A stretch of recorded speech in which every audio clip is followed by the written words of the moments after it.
देखिए मैंने अभी बयान तो कुछ सुना नहीं है, पर जो जानकारी मुझे मिली है कि बहुत ही शर्मनाक और बहुत ही निंदनीय बात उन्होंने कही है।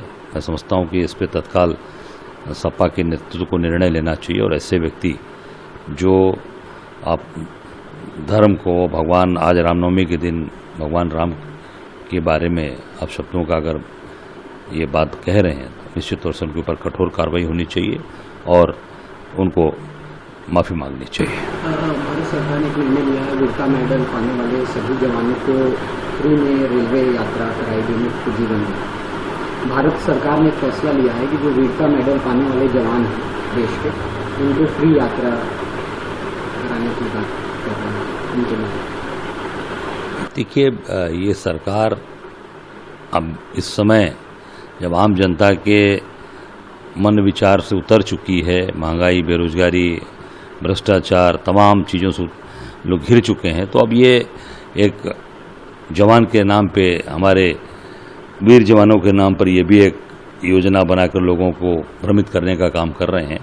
पर निश्चित तौर से जवानों के परिवार को, वीरता लोगों को अगर आप सम्मान दे रहे हैं तो निश्चित तौर से और उनको सम्मानित दीजिए और उनको आगे मजबूत करिए। क्योंकि ट्रेन से घुमाने की बात और ट्रेन की सुविधा देने की बात नहीं, उनको ऐसी सुविधा दीजिए कि उनके बच्चों को नौकरी मिले, परिवार को नौकरी मिले और उनको देश के अंदर जो सम्मान मिल रहा है उनका परिवार जीवन यापन आगे कैसे हो उस पर काम करना चाहिए। उनके घर परिवार, उनके रिश्तेदारों को नौकरी मिलनी चाहिए, जिससे कि और प्रेरणा हो और लोग वीरता से आगे बढ़ें और देश के लिए काम करें।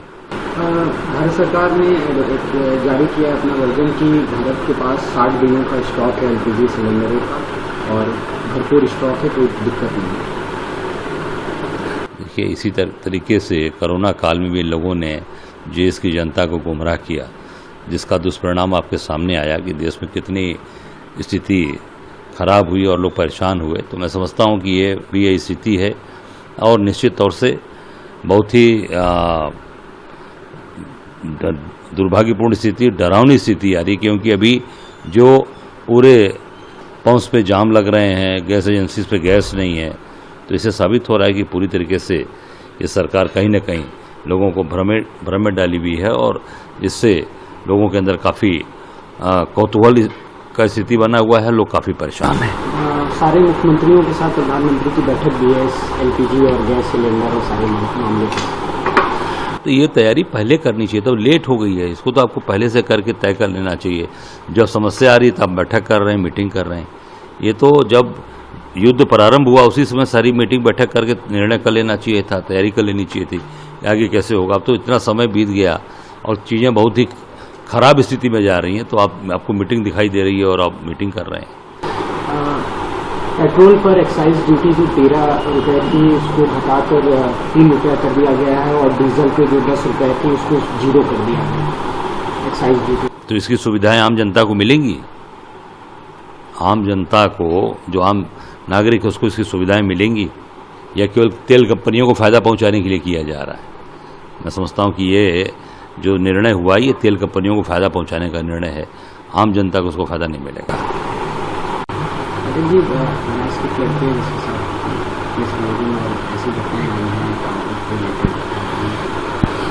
कानपुर में भाजपा विधायक के 3 करीबियों ने एक बनारस की बिटिया के साथ वहां पर गैंग रेप किया है और बहुत ही दुखद घटना है।